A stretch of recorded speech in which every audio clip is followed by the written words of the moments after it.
Single ఎప్పుడో చెప్పేసిన Harish Shankar OG సినిమాతో ప్రేక్షకులను ఆకట్టుకుంటున్న పవన్ కళ్యాణ్ ఇప్పుడు తన తదుపరి యాక్షన్ డ్రామా ఉస్తాద్ భగత్ సింగ్ తో మరోసారి అభిమానుల ముందుకు రావడానికి సిద్ధమవుతున్నారు. ఈ సినిమాను గబ్బర్ సింగ్ దర్శకుడు హరీష్ శంకర్ రూపొందిస్తున్నారు. ఈ హిట్ కాంబినేషన్ చాలా ఏళ్ల తర్వాత మళ్ళీ కలిసి పనిచేయడం వల్ల అభిమానుల్లో ఈ సినిమాపై మంచి హైప్ ఉంది. వీరిద్దరి కాంబినేషన్ లో వచ్చిన Gabbar Singh cinema block buster hit అయింది. 10 సంవత్సరాల నుంచి పవన్ కళ్యాణ్ కి చెప్పుకోదగ్గ హిట్ సినిమా లేదనుకుంటున్న తరుణంలో హరీష్ శంకర్ చేసిన ఈ cinema all time industries hit నమోదు చేసుకుంది. ఒక రీమేక్ సినిమాతో కూడా రికార్డ్స్ క్రియేట్ చేయొచ్చు అని ప్రూవ్ చేస్తుంది. పవన్ కళ్యాణ్ స్టామినా ఇది అని కలెక్షన్స్ మాట్లాడాయి. ఇప్పుడు వీరి కాంబినేషన్ లో వస్తున్న సినిమా కాబట్టి అంచనాలు ఉండటం సహజం.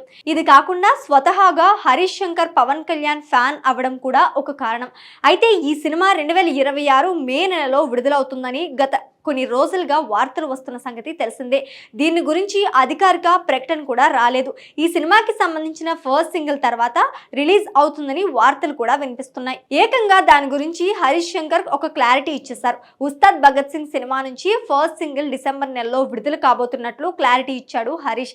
రీసెంట్ గా అల్లరి నరేష్ నటించిన 12 year railway colony cinema event కు హాజరయ్యారు హరీష్.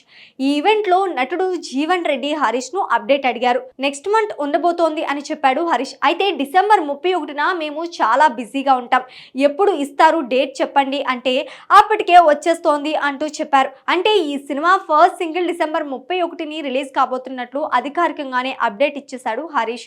ఈ అప్డేట్ తో power star Pawan Kalyan fans full ఖుషి అవుతున్నారు. మైత్రి మూవీ మేకర్స్ నిర్మిస్తున్న ఈ సినిమాలో శ్రీలీల, రాశి ఖన్నా ప్రధాన పాత్రలో నటిస్తున్నారు. దేవిశ్రీ ప్రసాద్ సంగీతం అందిస్తున్నారు.